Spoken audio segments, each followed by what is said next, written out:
Hey guys, this is Carlotta Winston, health educator with UNC Health Southeastern, coming at you again with a little bit of information on National Nutrition Month. So whether you're inviting some friends over or you're home relaxing, you're having a sleepover with your friends and you're trying to figure out what snacks or what movie night food to kind of bring to the table for you and your girls or guys.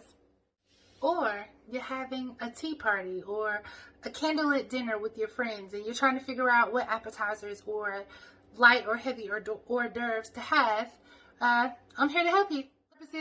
We will be using bread, basically avocado, tomato, and our bagel seasoning. Let's get going. Okay guys, so first thing you always want to do when you're preparing food for someone, wash your hands. Definitely wash your hands. The next thing we're going to do, of course, is washing all of your produce. You can do that beforehand too. So I washed my avocado, and when you cut an avocado, however you want to, you can use a big old knife like I have, or if you have a fruit or veggie knife that's smaller, have at it. Whatever you feel comfortable with cutting it. What I do is I go down the middle, and if you feel comfortable with holding it like this, or if you have a cutting board, have at it. Just be careful. So I kind of cut it like so, and just kind of take the knife around. And what you'll find, sometimes it's easy to crack it open or cut it open, and then sometimes not, and you'll find the avocado. This one is a little bit older. One thing I've noticed, it depends on where you find your produce. Walmart, I'm not going to knock Walmart, but sometimes their produce is not always the freshest or the best. So if you have a farmer's market, great. That can get some avocados, great. If you have an Aldi or a Fresh Market or Publix or something, you may find that their produce might last a little bit longer, be a little bit fresher. Here's our avocado. And a tip that I tell people, if you're not going to use both of the pieces of avocado, use the one that doesn't have the seed in it or the pit in it. And you can save this one right here maybe for a couple of days. Just wrap it, if you have some fresh steel or some foil or whatever. But the seed or the pit itself kind of keeps the color, and it keeps the avocado kind of fresh a little bit longer for you. So what I'm going to do is we're going to simply just slice it. I sliced it inside here, and I used a smaller knife. So we're just going to kind of go along the edges a little. I can't look at the camera and cut. But we're going to kind of go across like that. Cutting it the long way. And then you kind of simply just take your knife and go around the edges of it. I don't want it to fall out. And then whatever bowl you have, get you a bowl. It's my little bowl. And just kind of squeeze it in there. It should fall out pretty easily. See? If you have a really nice device to crush up this food, you can put it in a blender or food processor. If you have a fork, whatever, it should be of the consistency to kind of mush it, and it shouldn't be too hard, so just kind of mush it. Yeah. All right. So now that it's kind of smushed up really good, literally all I do, you can put in fresh garlic.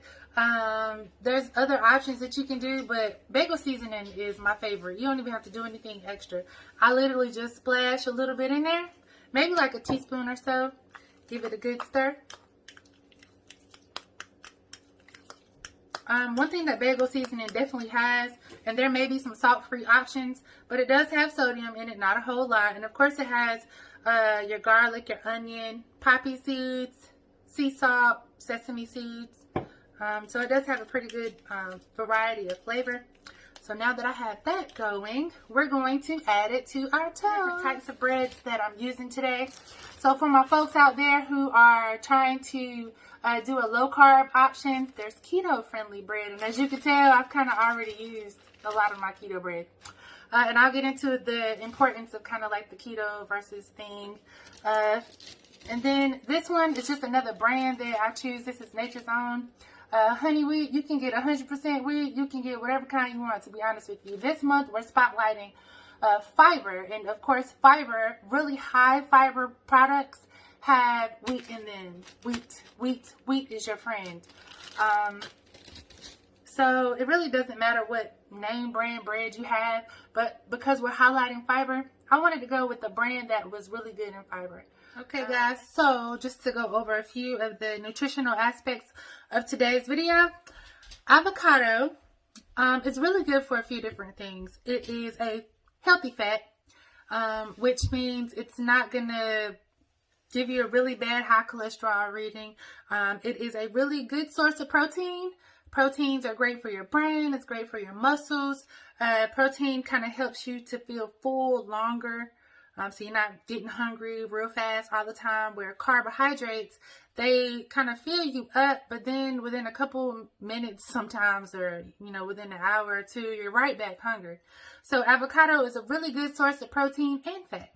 And then the bread that we chose today, the fiber is really good for a few different reasons. Fiber is really good to help with your tummy, with your digestive system, so that you're not really having really bad days where you can't use the bathroom, so constipation, or diarrhea, any of those other bad things. You're able to keep your cholesterol down with eating really good amounts of fiber. It helps with stabilizing your blood sugar, so you're not really getting these blood sugar spikes where you would if you're eating foods that are really high in sugar or carbohydrate content. Fiber is really good for absorption in your digestive system. It's good for a few different things, but we definitely want you to